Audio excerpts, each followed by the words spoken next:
te mingi na bino balandi ya site na bino ya munene eko RDC ya le boss Jean Chibo Chibwabwa. Boss moko bien, boss a cool, boss moko za play. Toujours na kati ya émission na bino sans tabou où ezalaka toujours présenté par votre humble servante Roline la diva. Na yambeli bino sexologue munene oyo naza na kombo ya The King ayebani monde entier. Toko développer sujet na biso otoza nango alia atonda te. En plus pe ba position ya basi ya minene na basi ya mike. Sans plus tarder na koyamba invité na ngai. Bonjour papa The King. Bonjour chérie, bonjour Mabino. Bazo Charabino kana bemission ba sans tabou. Bonjour na. Na monyo lobi mingi déjà partir à moi lilobana. Ah bon, la beauté du sexe se dévoile au visage. La propreté vaginale ya mwasi se dévoile à partir ya ndenge mwasi ya osani neto dero no yoka déjà. Bon na lobi na ngama bete pour bato ba okanisi na ma be na lobi ma bete na luli pe mutu te. To solo la ka o yelinga po yango n'important. Oui, toujours na kati ya émission na biso o expliquer biso tellement cause déjà du domaine na kati ya makambwango oyebi makambo nyonso ndenge likanaka ba position ya basi ya minene eza nini différence nango eza nini na ba position ya basi ya mikie. D'abord bosala assemblement makasi obino tuna po yo muto yebi makambwango yo muto kota yo sala yango te. Bon, na sala ngo menaza di domaine te. Ngaba question zande ya ngai. Yo sala on fundo ndeka pa batu. O sala koza di domaine o kota nini bolingande ko valoriser yango te. Ko sala assembla lokwa so lati bilamba baka sala ko sala yango te. Batu balanda ba émission na ngai ba bi ke non na pesa ka détail ya ba position basa minene na basa mike. Moi sa munene aza moi moko aza pasi ya ko sepelisa na mbetu. Moi ça munene za facile to sepelisa ye. Moi si ya muke aza moi si moko azaka standard à s'adapter na ba position tout. Et pas ya moi si ya muke ba position ba lukate. Mais pas moi si ya munene ba position il faut ko luka. Pour moi c'est munene surtout aza na bassin o banda ko kota o luka libula manzengele luka libula manzengele luka libula manzengele zo monate ou bien ozo kotisa peni yo kanisi lo peni zo kota o zo suka na oka na mipende yo zo ganga o bwaki pe meye na kati kotite yango na ba position ya basa minene fo mobali azala cirque non ndenge na panzi mwasi boye na moni nyonso. Soko moni nyonso yeba ekota pe nyonso. Pe mwasa munene la plupart ya basa minene bazaka facilité nako memaye l'orgasme. Quand je dis l'orgasme, batu bazo comprendre l'orgasme c'est quoi? Basa minene ebele la plupart bazaka sensible te soki ozo lécher. Et c'est là qu'il faut toucher na point G, il faut qu'il y ait na mabele, ok na nini. Moi si ya munene, il faut un technicien. Yo mutoza na moi sa munene na ndaku. Si tu n'es pas technicien, yeba ka moi sa sepelate akoka koye bisote musu personne. Mais ya souple pe bazali.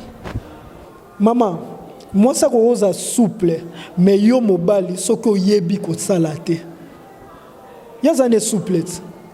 O mati sebo amati mais yo yebite que position na sali ezokota to zo exemple les missionnaires o batu babenga soso wilke e bien ngoti o yebi ngoto na sala ngo pa non o ba na sala ngana sala ngo na so yebi ngo na sala ngo e ko sala te to yebi metango yo luka makambu nde batu bazabe bike suka na ngato suka non na pratique.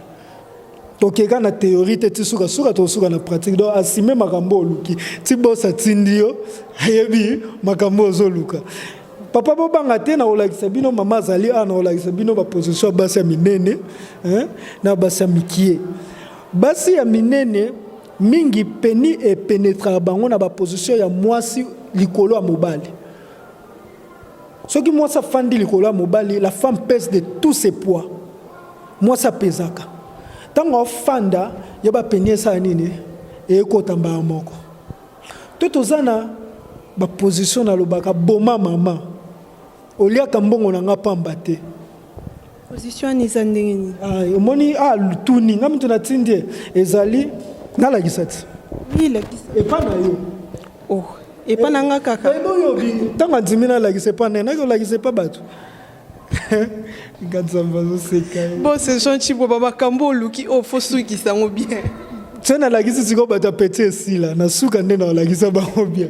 Donc mais on voit que les gens acquisent les femmes ya minene surtout toyoka ke moi ça munene soko za na mbetu ako créer le yo ba maladie belé hémorroïde oh kolinga wana te hémorroïde. Kolinga wana te prostate. Moi si ya munene aza maladie te. Kutu moi ça munene aza pe kitoko. Sentiment tokenet na ba position wa mibali. Na zuyo na tindiki yo boy olali kuna otaliseli ngai masoko no awa na kangio makolo na kotisi peni okangi fesse na haute siko soki eza mwasi ya munene imagine fesse na déjà za munene soko bimi libanda ya vagin ba moko kangami na nini na chaleur ya fesse na ye papa so gangi te na ndaku atika siko ebe osala ngote basa pe ya minene basaka na kitoko na bango Comme Soubasia Pembe pour Nazali Bosso. Na lo banangate po ngai bakanisela nga kama be mwana bato muke botindeli ngai na lo bate mais na pratiquer kana suka ben voici notre position wana et permettre et peut sa sentiment et pas ya mobile ce qui moi ça ça amoni il faut qu'on éviter ngai pona ngai mais la réalité chose, c'est pas la femme qui donne l'hémorroïde, c'est l'alimentation. Mobali choses fort.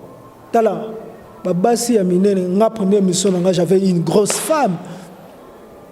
Mais pourquoi non na belle hémorroïde te bandana bandati lelo. Hémorroïde c'est Ozana eti lelo. Yo ninga tozana to komina yo.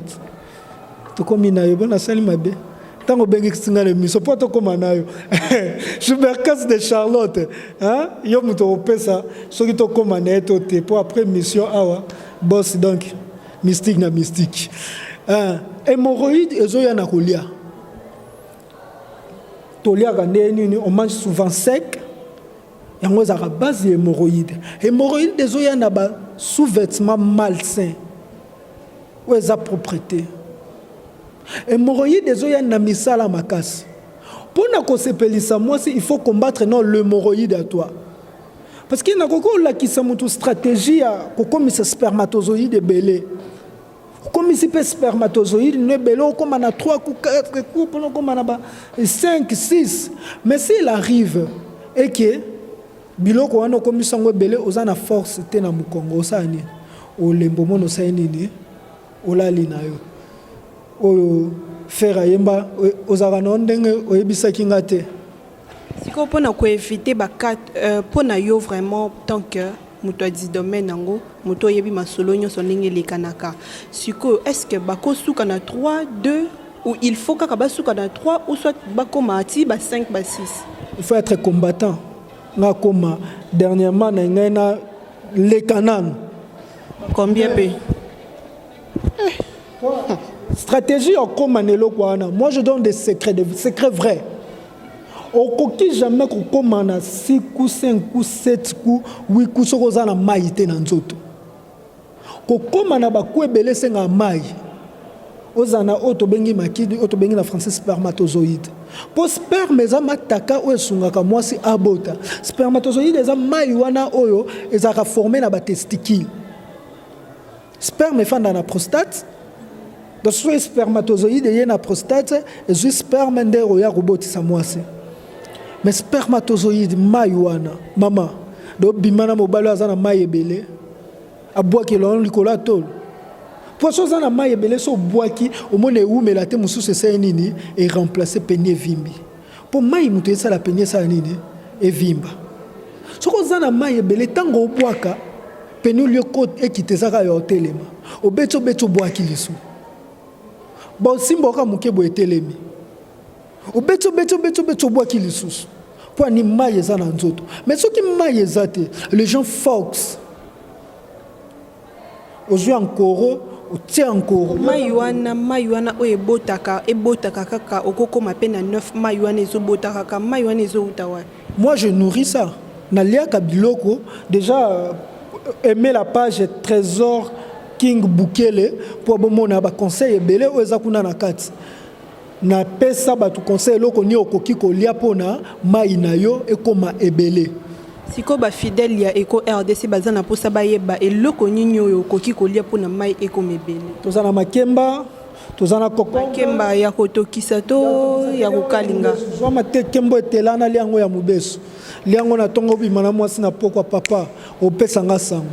9. Opesa nga sango na pesi numéro na 082 381 18 51 082 381 18 51. Soki simbite yebisa ke simbaki te. Okopesa nga sango. Le bon a hémorroïde des agents pénèzent au thème même Congo ça nini et c'est fatigué. Il y a concombre. Zonis œuf soko lié makemba ko sangisa yango na makite pona makemba na maki ezo constituer poison. Maki batsangisa wana miliki. Eza moyen le plus rapide et ozongisa spermatozoïde na nzoto. Mais keba mabe nango eza nini maki babiso biso maki fotolia kango 2 fois par semaine. Donc pourquoi 2 fois par semaine? Parce que ça crée biloko belé, ça crée le constipation. Basi epe ça bino ballonnement du ventre. Moi c'est d'ailleurs les boumouza munene beauté na sexe s'il il faut za lokwa yo vrai chéri. Na moni na ngate, nga na monité. Na oloba, hein boss. Na monité za rabongo. Ah, mwana wana, mobali na boyiye. Sera boyiye nga pe na zana nga wana. Problème est ça te pour toujours mais cas pratique. Bilo batu botindeli ngai. Donc ba makemba, ba concombre, ba carotte, li ra biloko wana papa. On nourrir nzoto. Au moins tant okena mama afinga papa ne. Il faut liango avant au kende ou bien et commander tirer pas moko et comme habitude na chaque jour faut ka ko liango. Il faut et comme repas na yo. On mange des choses qui sont bien. Parce que so makoki osomba te ba carotte wana makemba makoki zate. Pour mutu nyonso azaka na baka azaka capable te ya osomba ka biloko wana. Ozama kola bien. Da vraiment quoi. Merci. Et bon, mutu nyonso azaka capable osomba biloko wana tete pona so kelelo na babar. Nazuka exemple na biso na kin. Obike babar etondaka. Boke za combien? Tu sais 1500. Avec 1500 volontés, il y a 3 bilots. Je suis à 500 francs. Concombre coûte à 200 francs. Nous sommes, comment on appelle ça, solo, 200 francs. Mais ils appellent à Batu Oyo. Hein? À ces peines amela masanga que alia biloko o esala bien. Masanga eza cause ebele ezo comme ça mibali en puissant na betu. Masanga lobi masanga wana ndi mutu ezotele misa plan ya mobali. Mais obomangoti. Comment? Quand on misane personne o comme condamné o mela masanga pote ma peu plus tard penina yo etelema alisute. Yo muto salela masanga pona penino etelema. Eza excitant. Autant pour exciter yo pour penir nos arrêts au téléma mais il faut être naturel ngaza naturel yo beta na masanga yo betika moko lembi o wumeli na moko lembi ngake na set pesance ko moi sinon moki mati azonga lelela yo bapozenga bo poanini poanika yo muto linganga il faut tika ye kuna linganga avant ah nga mobile no zuba problème hein caméraman. Donc, un faut balousa sa caméra, kuna, on expliqué koto ba yo kaka na son, makambwele ka koto ba yo kate. Et c'est ce que je disais. Ba ici biso to lia 5 fruits par jour. Pona tozala na kolongono. Ba congolais ba négligeable même ceux qui sont à l'étranger. Ba négligeable kwana. Mais ngana pesi bino ka biloko na so par jour à to lia 2 biloko. Ata 3, le bien na kunoye. On prépare compétition. Moi j'appelle mbeto ya compétition. Compétition mbeto faut koka. Si quand on prépare compétition, on tango kende, on sentit vraiment au matin. Faire première voix. Yo eli bando kende. To boyi bato bazaba we ranson na mbeto. Asimbi micro ko mata tonga yemba deuxième voix. Ngala benga ba tout ba montagnard. Rebi montagnard.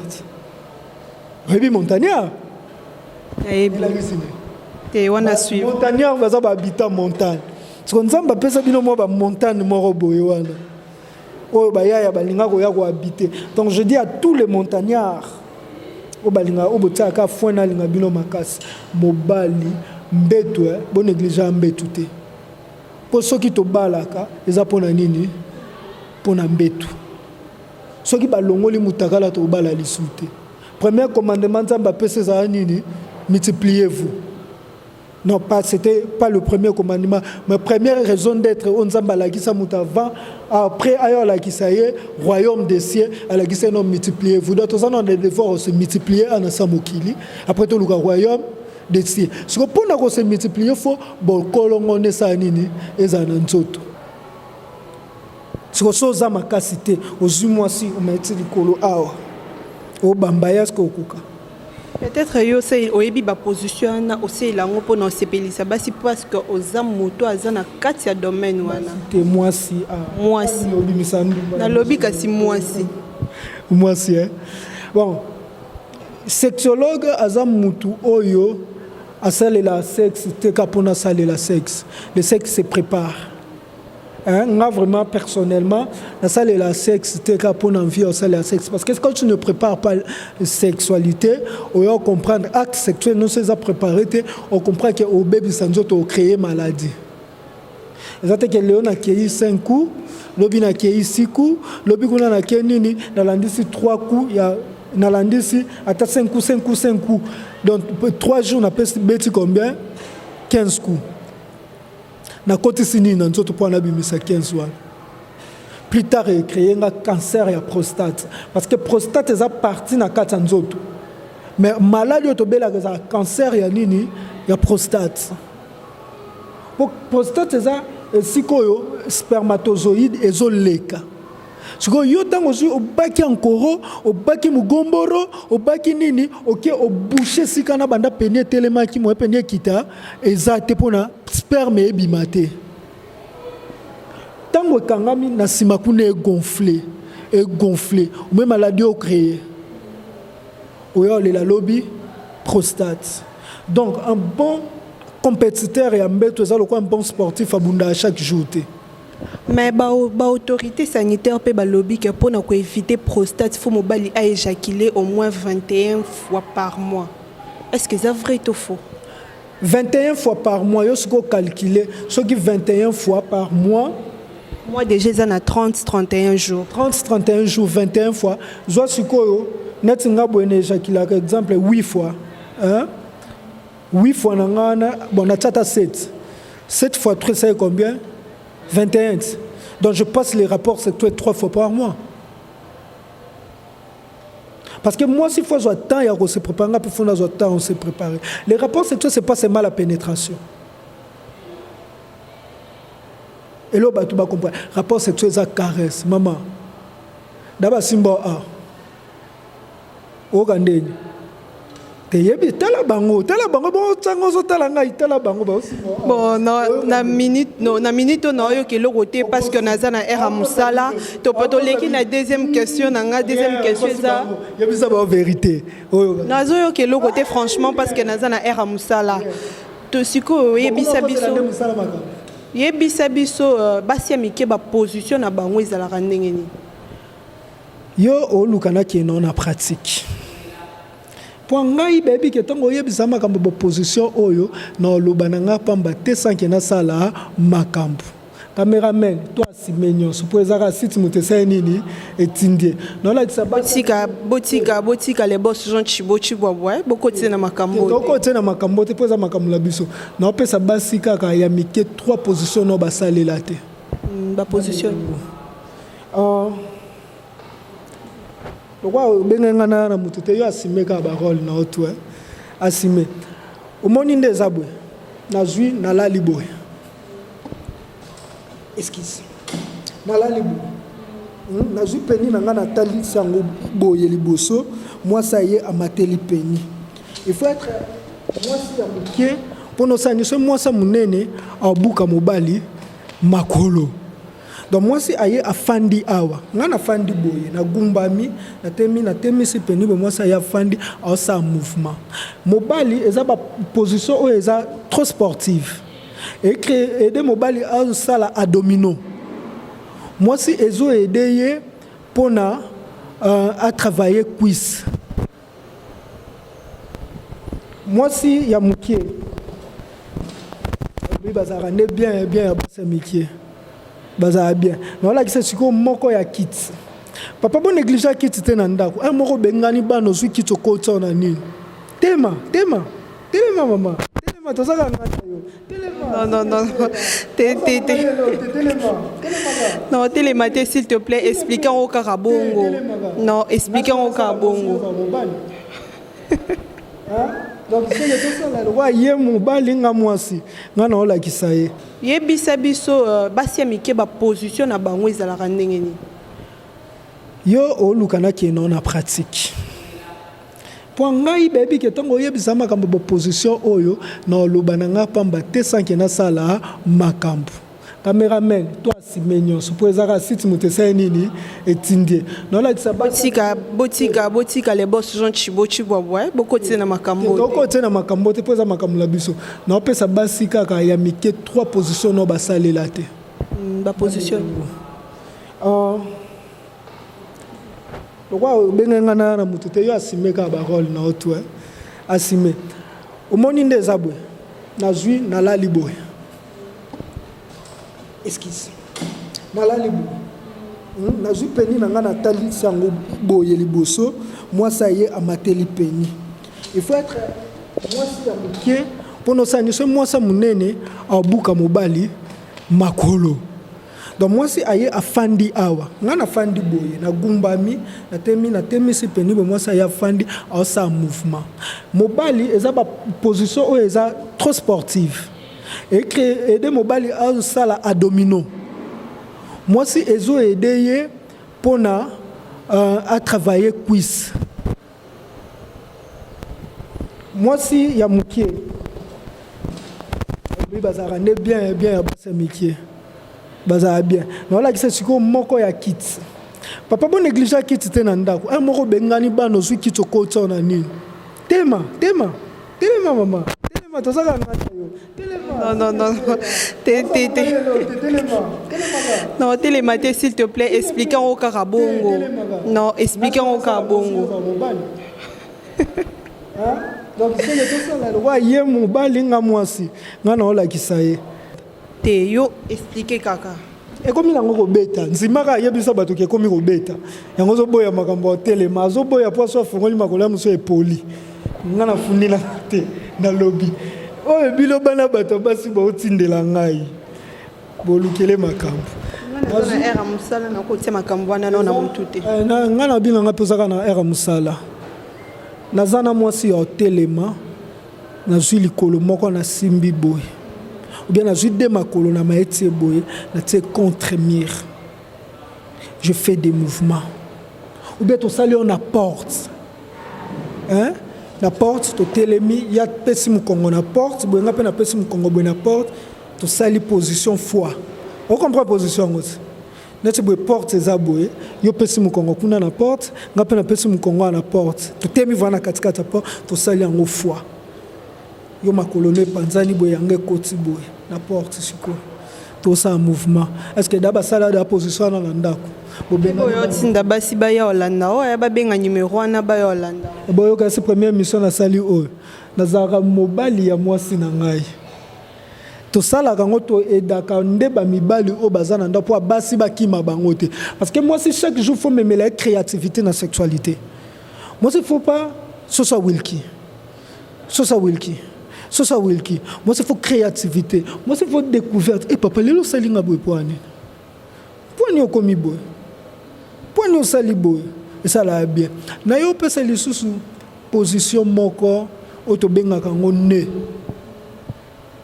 lizita mwasi atali kuna mobali atali boy tu comprends neti boy nga na yo hein ndenge ka toto osala yo avantage neza après awa tosala salango vraiment donc ava police bana batu bilo bomona ozui mutu na ngai eke kota makolo na et mutu na yo eke kota makolo na ngai ale yo ofungoli makolo olatinga na makolo na okanginga makolo na o comprendre ngoti nga na osa nini na pénétrer gwande pa mosa munene simbate po mosa munene abonga afungwama vraiment omo mosa muke position ezaka mama na position pour nini mosa omona nisa mobali pour mona nisa nini ya mwasi un bon technicien sexe tango mona nisa mwasi na rasoi okote na nisa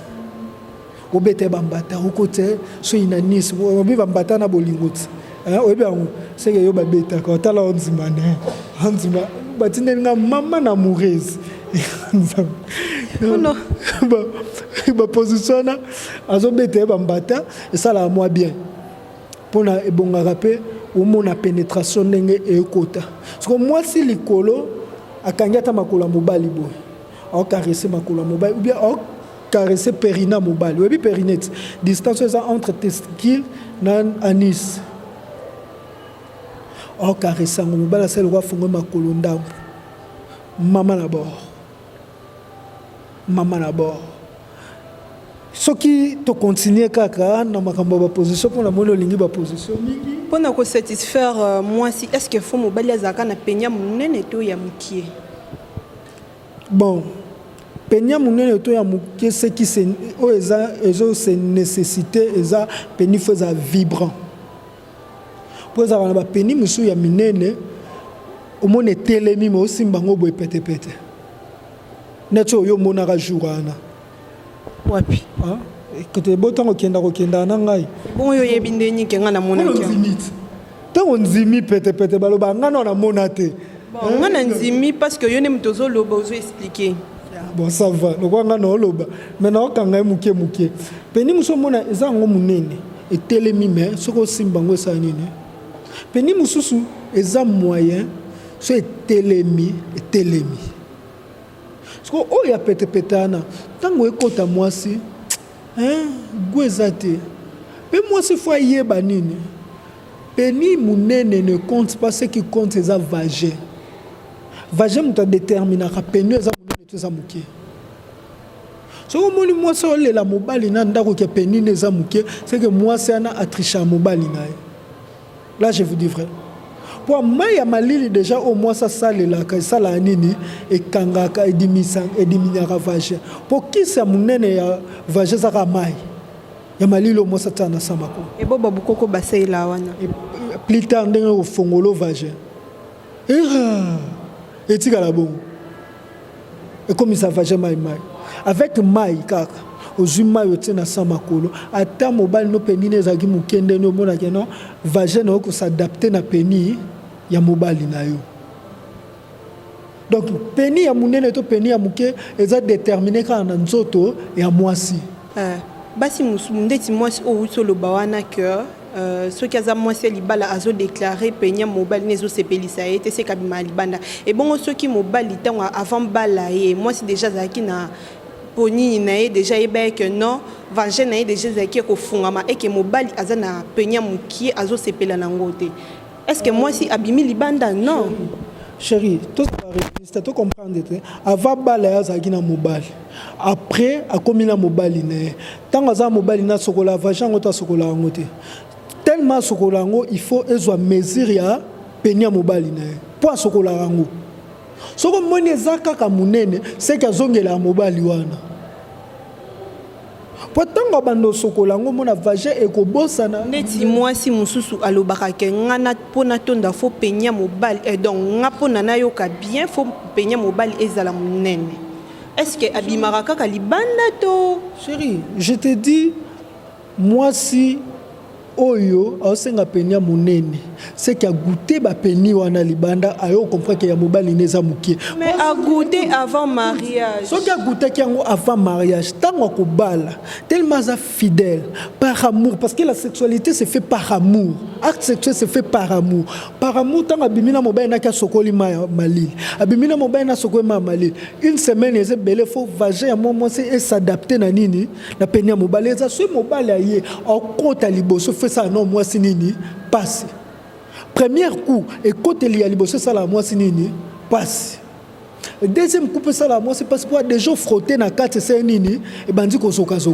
mais yo même ne bandeli wana soko tokeka mobimba moi ça na hémorroïde be fongola vagin le bas en hémorroïde ce que ça l'hémorroïde le bas en infection ce que ça infection c'est que ndumba na pesa ba mibali technique ndeni okanga basi na ba na pesa ngo pesa na pesa ngo toi na sans tabou papa pour yeba ke moi sino bimena mutu muso eza facile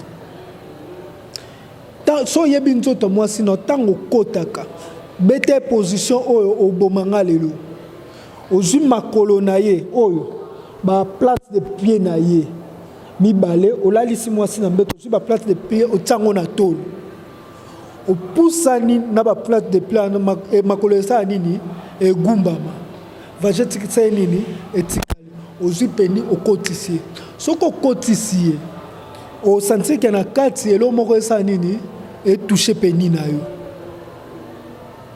elo ko ane toucher peni na yo la kiseke no peni na yo e mesani na profondeur ya nini e vagin ya mwasi e mesani na dimension ya peni na yo pour mwasi libanda ko ko tane ma malili et diminuer bon mais quatre des solutions ce qu'on cotise muso sali position no senti que l'eau est touché te bazongi ça qui on dasi yo bo misa mabala bato ebele ndeza bo mabala ekufa yo na oboya mais to lo baka vérité papa mais quand on a buto lelo on senti que ce mois sina za yo moko on senti que l'eau moko est touché na quatre et me pour lo ba est touché ma triste Zamba sala vaja moi c'est mystique vaja moi ça tanga peni na ngaza munene na bimana yo oko bimana mutapenya muketo no ya no yeba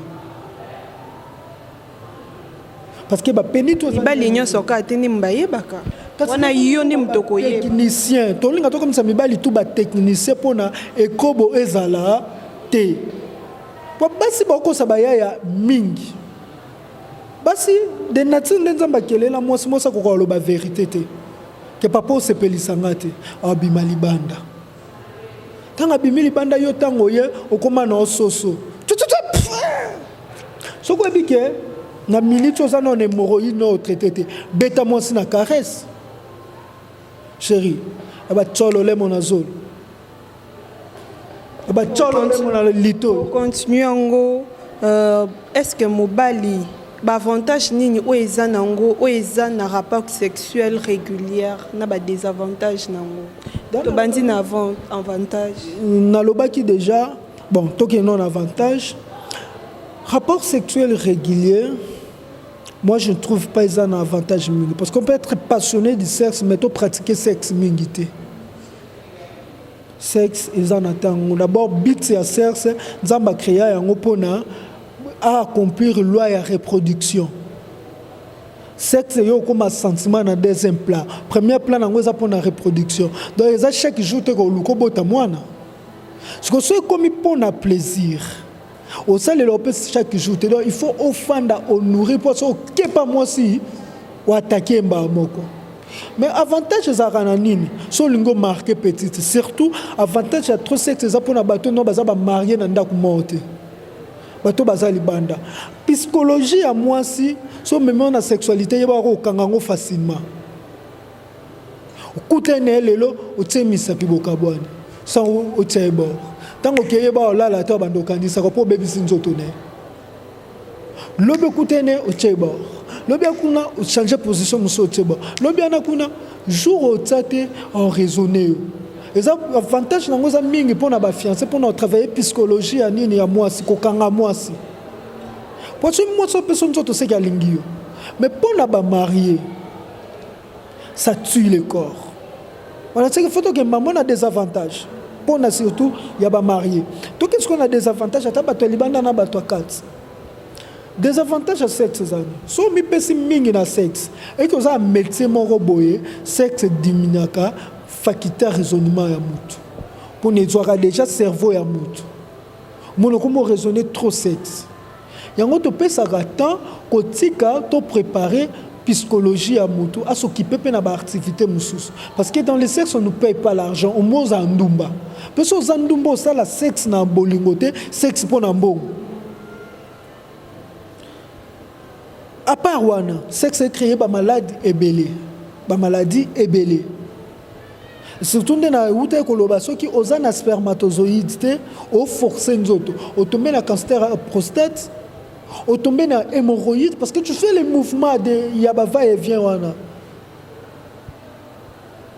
Na katia ni ya bolingo na bino sexe, trop de sexe surtout na libala. Trop de sexe que les épées muninga mususu. Akoma baye yo. Wana ça na matango toza libanda. Mais na kati ndako faut zo temps yo préparer ngo. Na ko sengelo mo. Te lobaka eloko mo eloko ngo lobaka kana munoko. To pesa ngai. Non. O pesa ngai te. Non senga pété. So bago pesa ngai na senyango. Donc nanga na senga sona ko liembanga po na mona non nezo beta beta fort ko liembanga lo bite gaza mwasi na disons donc okutani oui siko na nyoso na batu bako retenir nini na makamu nyoso to uti ko lo ba conseil nini ozo pesa na bandeko basi pe bandeko mibali o bazolanda biso na minute ko. D'abord, la sexualité est un art magnifique qui permet à Dieu d'accomplir la loi de la reproduction. Il faut retenir que non, dans la sexualité, on ne fait pas des choses par envie seulement de faire ou pour satisfaire l'autre. Mais on fait d'abord pour plaire à Dieu, premièrement, parce que dans le multipliez-vous. On fait ça d'abord pour plaire à Dieu. Ce que les gens doivent retenir, ils doivent avoir l'harmonie dans le sexe. Il n'y a pas la dictature dans le sexe. Le sexe doit être négocié et non imposé. Le sexe doit être, donc la sexualité, le rapport sexuel doit être préparé et non improvisé.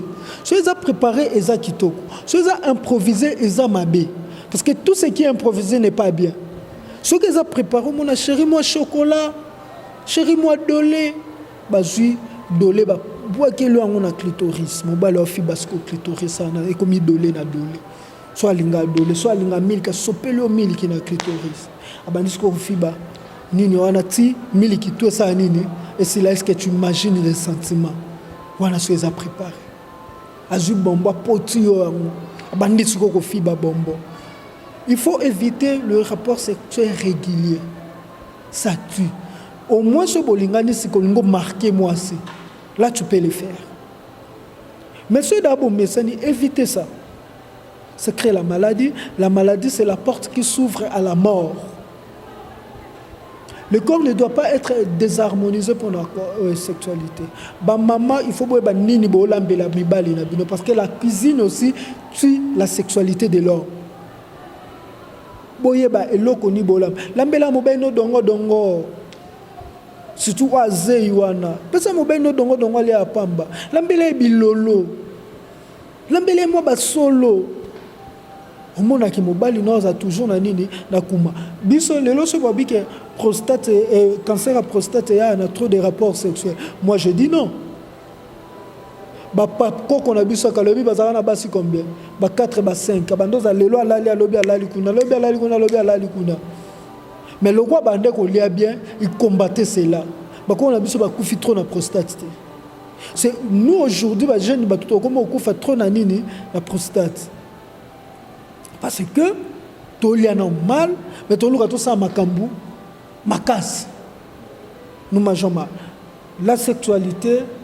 L'acte sexuel eza elomo ya motu ya na libala yango nde force ya libala pour ceux qui bazui ba bundo ba mère ba bambi yango ba goudron ba papa tout ba benga na ba mère na ba palais mère peut pour ceux qui perd ayebo longoli pantalon eza lisute mère oloba musu na fanda ka libala po na bana Au moins avoir papa na maman ba ni boyebi te. Longwa ngana fanda kaka pona bana. Ah fanda pona bana. C'est que papa kuna kokane lisusu te. Pour liboso soka fanda pona bana te liboso za ipwani bolingo za lié na sexe. Là on peut pas dire non. Donc il faut savoir satisfaire moninga. Donc je m'appelle Trésor King Bukele, na salué bongo Ken Mosengo na Amérique, pourquoi pas Junior Ndala, Fondé Kabeya, bongo azana kata Suisse ba mama bomoko, babino batu bolinga linga ba concert, Clova Clovis, yoza yangai na peso mbote pona batu tout o balingi bazo ba conseil. To ba vidéo ba taper Trésor King Bukele officiel na kati ya Facebook page na Facebook bo aimer yango na kati kuna bo mona ba vidéo ezebele to ba s'abonner pe at po za pe mbala sukate bo s'abonner mingi pe ao Eco RDC toujours. Eco RDC et pas ya vieux Janan Chibo Chibwabwa muluba solo engaye swazaki ya mwasi na ngala ba mwana muluba mwasi clitoris nezaka mulai po bakisaka sentiment siko ya mwana mobali mama yebi na bona ngako tsa bêtise na libanga po libanga feza la propre libanga feza la saint. Je salue tous les montagnards donc ce que ça oyo ko retenir yangwana mais peselanga kambote po mutu moko Schubercas de Charlotte visa di Caro et ya Caroline du Nord dans ce qui na Caroline du Nord bakangio policier yebisaka policier je connais Albert Kazadi Schubercas de Charlotte comme dit to you I connais wayobi yes mi I connais ba moko tikio donc peselanga embote. Ouais, c'était là votre humble servante. Non, comme. C'était là votre humble servante Roline Tumbala Diva, toujours dans cette émission Nabino sans tabou au Bolingaka toujours. Là, je salue Vie Capita, Lucia la Lola. Na bandeli Vie Capita, Lucia la Lola. Je salue Bébé Yoka, je salue Souris Congolo, je salue Dorcas Chombo, je salue Mamie Alpha Bilonda, je salue Nico depuis Afrique du Sud, je salue Chumbercas de Charlotte. Bah, salutations non yangwana et derrière caméra na moni titika dima mi sepia Jésus yene muta filma ki mariage Adam na Eva na paradis hein bambote belé place aux alim mikolo kombo na sika mobuto et là je vous retrouve prochainement bye.